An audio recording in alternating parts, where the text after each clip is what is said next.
ሰላም ጤና ይስጥልኝ። እንዴት ዋላችሁ? ጫካ ንጉስ ሲሳይ መንግስቱ ከሀገረ ስዊዘርላንድ ነበረ።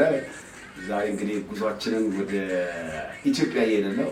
እንግዲህ ረጅም ዓመታት ነው ቢባልም ግን በመቼስ ዞሮ መግቢያ ሀገር አይደለም። ስለዚህ በጣም ኢትዮጵያ ጋር ለመሄድ በጣም ቸኩያለሁ። ባጌን አዘጋጅቻለሁ፣ ሻንጣዬን አዘጋጅቻለሁ። የጉዳይ ነገር ምን አለ ብዬ በጣም እየፈላለኩ ነበር። ሁሉ ተሳክቷል። ኢትዮጵያ ኤርላይንስ ነው በዚህ ፍላይት የመረጥኩት።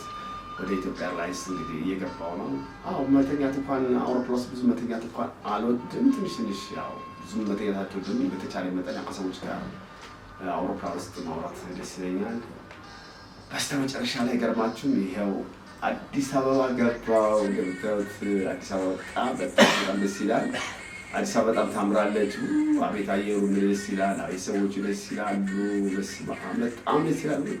ሻንጣው ራሱ ለመግፋት ራሱ በጣም እንትን የሚለው ይሁን ብቻ ግን አገር ነው። በጣም ደስ ይላል። በስመ አብ እንደምታዩ ራሱ ያለባበሴን አይታችሁ ቁምጣሪ ያደረኩት የገጠር ልብስ ላይ ያስኩት ሲኔ ባይታያችኋል። ሲኔ ላይ ማድረግ ያለው ቡና ነበረ ቀረች። ቡናው እንግዲህ በኋላ ላይ እሱ እንትላችኋለሁ። አሁን እስቲ ኢሚግሬሽን አንዳንድ ፍተሻቸዋለሁ። እሱ ፍተሻ ካልኩ በኋላ ይቀጥለው ነው ወስዳቸዋለሁ። ቤተሰቦቼን እንግዲህ ውጭ እየጠበቁኝ ነው። ቤተሰቦቼና እንደዚሁም ደግሞ በዚህ በቲክቶክ ውስጥ ያሉ ደግሞ በቲክቶክ የሚያውቁኝ እንደ ቤተሰብ ያፈራኋቸው ሰዎች አሉ። እነዛ ሰዎች ያው ቤተሰብ ሆነዋል።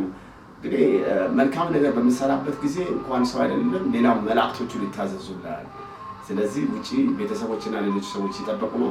ወደ ጎን ወደ ግራ ስትያው አቤት ደስ ይላል። እኔ በነገራችን ላይ ኤርፖርቱ እንደዚህ ያምራል ብዬ አልጠበኩም። እንግዲህ አዲስ ኤርፖርት ነው፣ ግራ ገብቶኛል። ደስ ይላል። ወደ ኤርፖርት ኢትዮጵያ ውስጥ ነው ወይስ ኒውዮርክ ነው ወይ ጄኔቫ ነው ወይስ ፍራንክፈርት ነው? ቤተሰቦች እንዳቆይታችሁ የምትመልሱት ነው።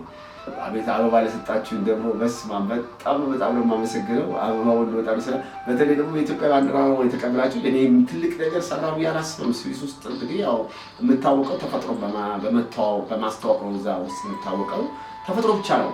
እኔ ዓላማ እናቀድ እና በጣም ደስ ይላል። እና በጣም ደግሞ በዚሁ አጋጣሚ ደግሞ ላመሰግናችሁ የምወደውን ከምር እኔ ስማችሁን ጠርቼ እንደዚህ ለማለት ቢከብደኝም አጠቃላይ ግን የአራት ኪሎ አብሮ ያደግናቸው ወንዶች እህቶች በጣም ከልብ ያመሰግናል። በጣም አመሰግናለሁ። እንደዚሁ ደግሞ በቲክቶክ ደግሞ የኔን መምጣት ሰምታችሁ ኤርፖርት ያን ያህል ሰዓት ለጠበቃችሁ በጣም ከልብ አመሰግናለሁ። ከልብ የማመሰግነው ያው የኔ ዓላማ እቅዱ የነጮችን ፎቅና ህንፃ እያየን እንድንማልል አይደለም እና እኛ ደግሞ ትልቅ ሀገር አለን። የሀገራችንን ከፍታ፣ የሀገራችንን ብልጽግና፣ የሀገራችንን እድገት ከሚፈልጉ ሰዎች መካከል እኔ ነኝ። ስለዚህ ነው ብዙ ጊዜ በስዊስ ተራራዎች በሚሄድበት ጊዜ ለጣሊያኖች በሉት፣ ለፈረንሳይ፣ ለጀርመን በተለይ ኖርዌይ በሄድኩ ጊዜ እንደዚሁም ደግሞ ፈረንሳይ በሄድኩ ጊዜ እንግሊዝ በሄድኩ እያንዳንዶቹን ፈረንጆችን ኢትዮጵያ ሄዱ፣ ኢትዮጵያ ኢንቨስት አድርጉ፣ ኢትዮጵያ ስሩ እያሉ ኢትዮጵያን ተመልከቱ እያሉ በቃም የአምባሳደርነት ስራ የሰራው ነው። በነገራችን ላይ ምናልባት ለእናንተ ግር ሊላችሁ ይችላል እንጂ አምባሳደር ስላችሁ ከአምባሳደር ማለት ከመንግስት የተሰጠ ሹመት ሳይሆን ወይ ደግሞ ከጠቅላይ ሚኒስትር ከዶክተር አብይ የተሰጠን ሳይሆን መንግስት መጠበቅ ያለብኝ እኔ ስዊዘርላንድ ውስጥ ነው ያለው የመንግስትን ደብዳቤ ስመጥቼ ስዊስ ውስጥ ያለው አምባሳደር መሆን ብዙ ለእኔ ፍላጎት የለኝም። እኔ በየትኛውም በምንቀሳቀስበት ቦታ እኔ የኢትዮጵያ መልእክተኛ ወይ አምባሳደር ነው። ይህንም ደግሞ የምትሰሙ በዲያስፖራ ያላችሁ፣ ዲያስፖራ ሲባል አረብ ሀገር ያላችሁ፣ ኬንያ፣ ኡጋንዳ፣ አሜሪካን ያላችሁ እናንተ የኢትዮጵያ አምባሳደር ናችሁ። ስለዚህ አምባሳደርነት አሁንም ደግማለሁ ጠቅላይ ሚኒስትር ዶክተር አብይ የተቀበልነው ሳይሆን ኢትዮጵያ አስተምራናለች፣ አሳድገናለች። ምናልባት እኮ ዛሬ ስማችሁ ጆን ፖል፣ ሳንታ ማሪያ ወይ ደግሞ ፓውሎ ነበረ። ስለዚህ በነፃነት እንድንኖር ያደረገችን ኢትዮጵያ ስለሆነች ግዴታችን ነው። ኢትዮጵያ ሆነች ስለ ኢትዮጵያ መናገር ግዴታ ነው። ይሄ ነው የኔ ትልቁ መልእክት። ስለ ኢትዮጵያ ነገር ሁል ቀን ለፈረንጆቹ ባለንበት ወጥ ቤት ሰራተኛውን ቀለም ቀቢውን የትኛውን ቦታ በየትኛውን ስፍራ ያላችሁ እኛ የኢትዮጵያ አምባሳደር ነው። ዋው በስማም በጣም ተገረምኩትና ራሴን በጣም ያስደነቀኝ እውነት ነው። የመጣሁበት ሀገር ከስዊዘርላንድ ነው። እንግዲህ ስዊዘርላንድ እንደምታውቁት በግሪን ሌጋሲ ወይ ደግሞ በአረንጓዴ አሻራ 60% ነው ይባላል። እንግዲህ የኛ ሀገር ደግሞ ወደ 17 ነው ወይ ጨምሮ ነው ይችላል። ይቅርታ አድርጉልኝ የዚህን ስታቲስቲክ ብዙ ባላውቅም ግን የዛን የስዊዘርላንድን የግሪን ሌጋሲ የአረንጓዴን አሻራ እዚህ ኤርፖርት ላይ ከኤርፖርት ጀምሮ እስከ ሆቴል እስከሚገባበት ድረስ በመኪናው በጣም የሚገርም ነው። በተለይ ደግሞ የኮሪደር ስራው እጅግ የሚደነቅ ውብ የሚያሰኝ ነው። ቤተሰቦች ከምር ይላቸዋለሁ። መታችሁ ኢትዮጵያ ጎብኙ።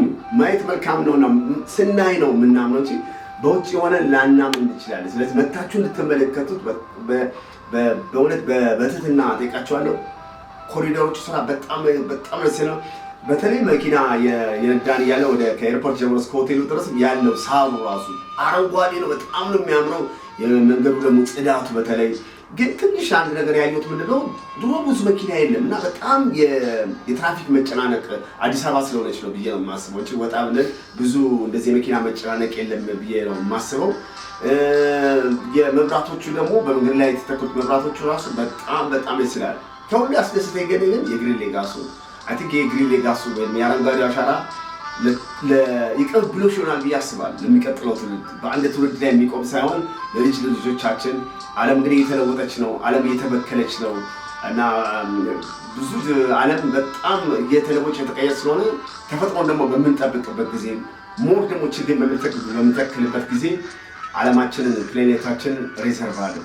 በዚህ አጋጣሚ ይሄንን የምትሰሙ ሰዎች እባካችሁን ችግኝ መትከል ልክ ቁርስ እንደምንበላው፣ ምሳ እንደምንበላው፣ ራት እንደምንበላው ወይ ደግሞ አንድ ሰው እንዴት ነው የሚወዳትን ሴት ከውጪ ስትመጣ እንደሚናፍቀው ልክ እኛም ችግኝ በመትከል ራብን እንታገል፣ ችግኝ በመትከል ሰላምን እናገኝ፣ ችግኝ በመትከል እኛን አይደለንም ዓለም ሁሉ እናገኝ።